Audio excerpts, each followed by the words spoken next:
The average British household now spends between £320 and £900 on a washing machine that is statistically more likely to become economically unrepairable before the kitchen flooring underneath it needs replacing. And most people still believe the expensive badge on the front means the machine was built to survive. It was not. A family outside Manchester buys a stylish £799 smart washing machine with Wi-Fi, app controls, touch-sensitive buttons, steam cycles, and a LED panel that looks like the dashboard of a German luxury car. 28 months later, the control board fails. The repair quote comes back at £410 before labour. The machine is technically repairable, financially it is dead, so they replace it. Again, that is not bad luck. That is the business model. Because the washing machine industry in Britain quietly split into two categories years ago: machines built to impress you in the showroom, and machines built to survive actual British households. The truly bizarre part is this: some of the best value machines in the UK right now are not the expensive premium brands everyone brags about online. They are the cheap brands people walk straight past in Currys and AO. Today we are talking about the 3 cheap washing machine brands in the UK almost nobody takes seriously. Here is the first thing you need to understand: buying a washing machine in the UK is a completely different calculation than buying one in Germany, Scandinavia, or even large parts of the United States. British washing machines live hard lives. Small kitchens, tight utility rooms, hard water in huge parts of England, damp conditions, overloaded drums because British homes are smaller, and families try to wash everything in fewer cycles. Cheap overnight electricity tariffs encouraging marathon wash sessions. And one thing nobody talks about enough: the British obsession with washer dryers. Those machines destroy themselves faster than almost any major appliance category in Europe. Then add Brexit into the equation. Parts availability is slower now. Some control boards and imported components can take weeks to arrive. Independent repair engineers across the UK are increasingly saying the same thing privately. The problem is not always the repair itself anymore. The problem is waiting for parts while your laundry piles up in the corner of the house. And British consumer law sounds stronger than it actually feels in real life. Yes, the Consumer Rights Act exists, but enforcement is on you. You are the one arguing with customer service. You're the one photographing error codes. You're the one proving a fault was inherent. Most people give up halfway through the process because they have children, jobs, lives, and laundry. The manufacturers know this. That is not cynicism. That is logistics. I want to be transparent about how this list was built because appliance rankings online are often completely useless. Most are based on short-term reviews written 2 weeks after unboxing. That tells you nothing. A washing machine does not prove itself in 14 days. It proves itself in year 4 when the bearings start groaning and the drain pump begins sounding like a cement mixer full of cutlery. This ranking is based on 4 things. First, long-term reliability reporting from UK consumer surveys including which appliance reliability data. Second, discussions with independent UK appliance engineers and repair technicians who work on these machines after the warranty expires. Those people see the truth. Third, real-world ownership feedback from British households, landlords and trade forums where people openly discuss which machines survive and which become financial sinkholes. And fourth, value for money calculations, not showroom pricing, not marketing, total ownership cost. A couple of appliance brands would probably love to have this video quietly disappear into the Atlantic Ocean after today. That is how you know we are doing it right. To understand what went wrong with washing machines generally, you need to understand what right looked like. In the 1980s and the early 1990s, a washing machine was fundamentally a mechanical product. Simple motor, simple drum, metal-heavy construction, physical buttons, repairable parts, and most importantly, engineers were designing machines to survive because the companies making them still expected long-term brand loyalty from households. Then 2 things happened simultaneously, and they ruined everything. First, appliance manufacturing became aggressively globalized. Second, electronics became cheaper than mechanical durability, and that changed the entire incentive structure. Modern machines are now packed with fragile complexity because complexity sells in showrooms, not because it improves longevity. Let me explain what actually kills most modern washing machines. It is usually not the motor. People think the motor dies first, often it does not. The three big killers are drum bearings, control boards, and sealed components that are intentionally expensive to replace. Modern British households accelerate all three. Hard water destroys internal components faster.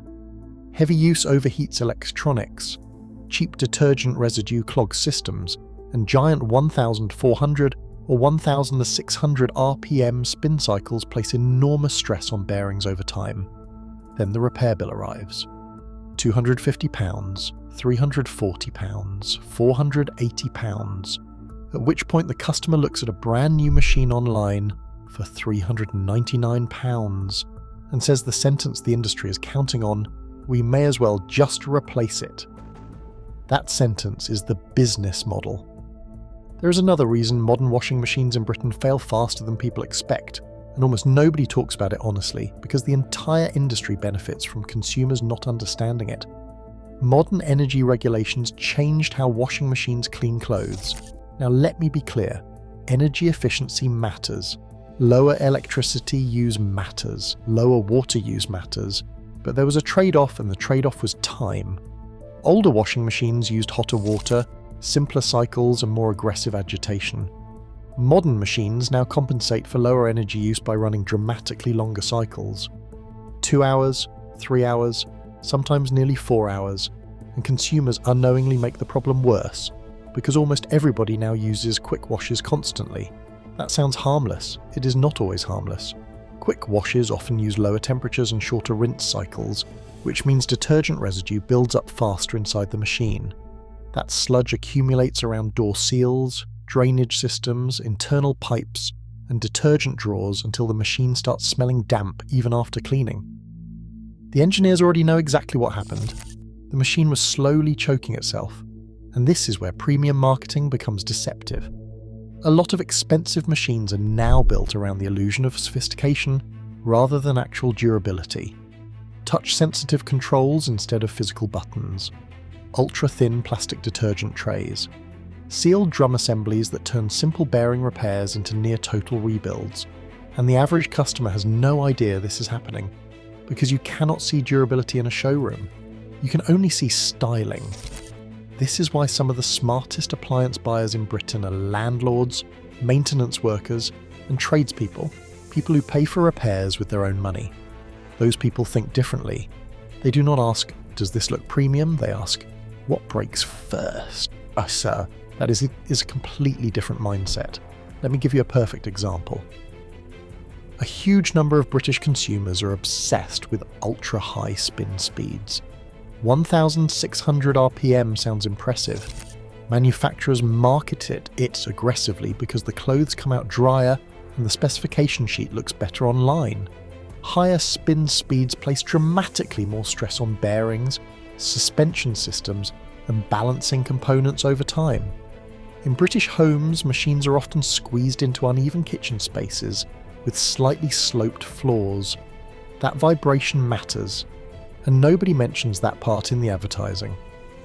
The machine that spins slightly slower but survives 5 extra years is often the smarter financial decision. And there is another hidden issue quietly spreading through the UK appliance market right now: disposable economics. Some manufacturers now design machines where major repairs make no financial sense after year 5 or 6. Not because the repair is impossible, but because replacement parts, labour costs, and assembly design make replacement cheaper than repair. That is deliberate. The company already calculated the point where you stop repairing and start replacing before the machine ever arrived in your kitchen. That is modern appliance economics. Once you understand that, the entire game changes. Smart buyers are not chasing the most impressive washing machine. They are chasing the machine most likely to quietly survive without ruining them financially. Now, before we get into the 3 cheap Goldmine brands, I need to quickly explain the trap brands that are avoidable at almost any price point. Cheap badge-engineered machines with endless features and no part support. There are brands in Britain right now selling washing machines that look fantastic online, and quietly become nightmares 3 years later. The first warning sign is excessive feature marketing. If the product page sounds like it is trying to launch a spacecraft, be careful. Wi-Fi, AI wash detection, voice assistants, 42 programs nobody will ever use. The more electronics packed into a budget machine, the more potential failure points you are buying. The second warning sign is poor repair infrastructure in the UK. This matters enormously. A machine is only as good as the engineer network behind it. If the nearest authorised repair technician is 2 counties away and parts take 3 weeks to arrive, the machine becomes disposable by default. And the third warning sign is suspiciously low pricing combined with oversized capacity claims. A £279 machine claiming massive drum sizes and luxury features usually got cheap somewhere you cannot immediately see. Bearings, suspension, control boards, pump quality, thin metal, that is where the savings happen. Goldmine. Brand number 3, Hoover. I already know some appliance engineers are throwing imaginary tomatoes at the screen right now. So let me be precise about why Hoover is on this list. Hoover is not perfect, absolutely not. Some of their lower end models can still be noisy, and long-term durability is nowhere near premium German brands. But here is the thing people miss completely. For the money, certain Hoover machines are shockingly competent, especially in the £300 to £450 range. And more importantly, Hoover parts and servicing in the UK are widely available compared to many trendy imported competitors. That matters. The company is now under the Hoover Group umbrella, which improved supply chain consistency and support infrastructure in Britain more than most consumers realise. What Hoover figured out before many rivals is that British buyers care about practical performance more than engineering purity. Fast washes, large capacities, reasonable energy ratings, affordable repairs, and unlike many ultra-budget brands, Hoover machines are everywhere in the UK, which means independent engineers actually know how to work on them. That is a hidden advantage. The washing machine nobody can repair is the most expensive machine you can buy.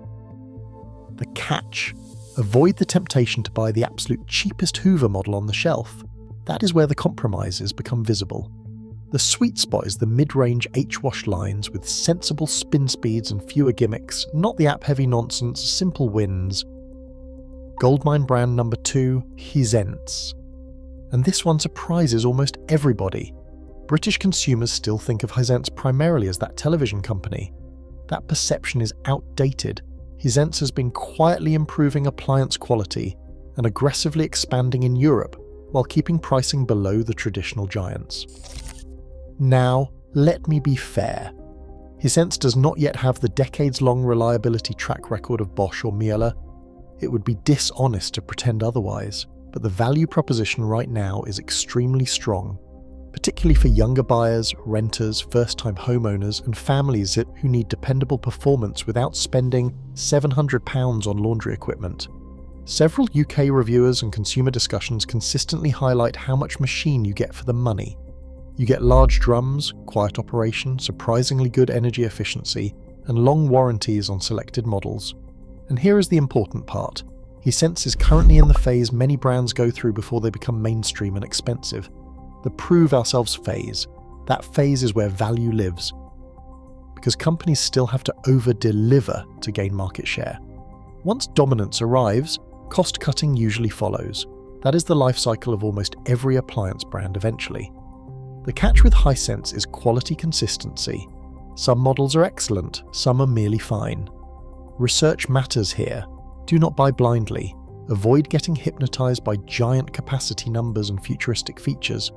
The sweet spot is usually the simpler mid-tier machines, with conventional controls and realistic drum sizes. One more thing, always check service availability in your region before buying. This is especially important in rural Britain. A good machine with weak local support can become a bad ownership experience very quickly. Goldmine brand number 1, Beko. And this is where appliance snobbery completely disconnects from reality, because a huge number of British households quietly own Beko machines that just keep going. Not glamorous, not exciting, not aspirational, but functional. And that matters more than people admit. Beko understood something years ago that many premium brands forgot. Most people do not need a washing machine that feels like a luxury gadget. They need a machine that survives school uniforms, wet football kits, muddy dog blankets, and relentless British family life, without financially ruining them. That is the real job. Now let me be precise here. Beko is not indestructible. You are not buying a 25-year commercial-grade machine. But in the sub-£400 category, Beko repeatedly delivers strong value relative to ownership cost. There are 3 reasons this matters. First, parts availability in Britain is excellent. Second, repair familiarity is excellent because engineers see these machines constantly. And third, the machines tend to avoid excessive complexity at the lower and middle price ranges. That is a feature, not a limitation. The simpler machine often survives longer because there are fewer expensive systems waiting to fail. And Beko quietly became the machine many landlords buy when they actually have to pay for maintenance themselves. That tells you something important. Landlords can be many things. Being emotionally attached to luxury appliances is usually not one of them. They buy what survives tenant abuse at acceptable replacement cost. That is market research money cannot buy. The weakness? Noise levels and refinement can still lag behind more expensive European competitors. You feel the difference, the doors feel lighter, the controls feel less premium, but the ownership math is often brutally compelling.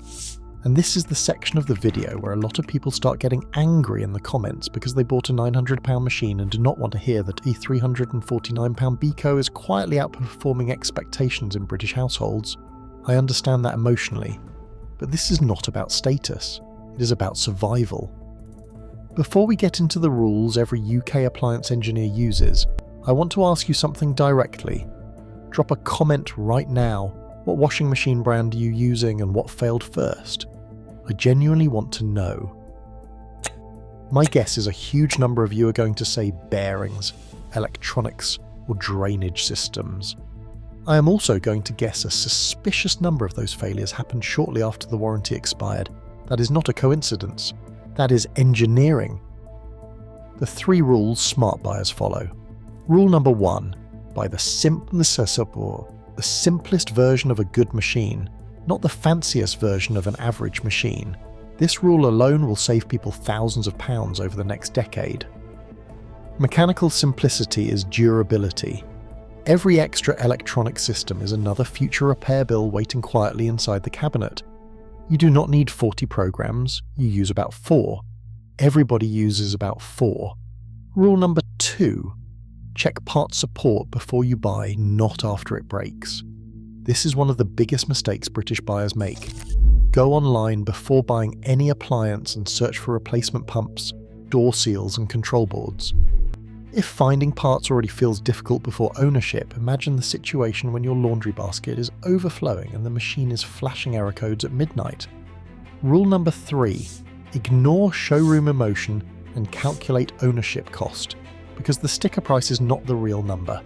The real number is purchase price plus repair risk plus parts availability plus lifespan plus inconvenience. Nobody puts that number on the shelf label, the buy it once math. Option 1. You buy a flashy £329 ultra-budget washing machine with endless smart features. Conservative estimate, it lasts 4 years before a major electronic fault arrives. The repair quote comes back at £280. You replace it, then you repeat the process. And again, over 12 years, you may easily spend £1,100 to £1,400 replacing cheap disposable machines, while also dealing with engineer visits, delivery scheduling, installation costs, recycling fees, and the inconvenience of living without laundry equipment. Option 2. You buy a sensible mid-range Beko, Hoover, or carefully researched Hisense machine in the £350 to £500 range. You avoid overcomplicated features. You maintain it properly. You clean the filter. You avoid overloading the drum. You run maintenance washes monthly. And the machine survives significantly longer with lower repair exposure. Total ownership cost drops dramatically. The cheaper machine is often the most expensive thing you can buy. Here is the larger point. The washing machine industry learned something dangerous about modern consumers. Most buyers shop emotionally first and practically second. Manufacturers know showroom aesthetics influence decisions more than serviceability. They know app connectivity sounds futuristic even if nobody uses it 6 months later. They know giant feature lists distract people from asking the only question that really matters. Will this machine still be economically survivable in the 6th year? That is the question. Not whether the control panel glows blue, not whether the machine sends notifications to your phone, not whether the spin cycle sounds like a luxury German sedan. Can it survive actual British life without becoming a financial hostage situation? That is the real calculation. And right now, some of the best value answers in Britain are coming from brands most people walk straight past because they're too busy chasing status appliances online. Beko, Hisense and Hoover. Not perfect, not glamorous, but in many cases far smarter buys than people realise. If this video saved you from a costly mistake, subscribe now and share it with anyone about to buy a washing machine in the UK. That is all.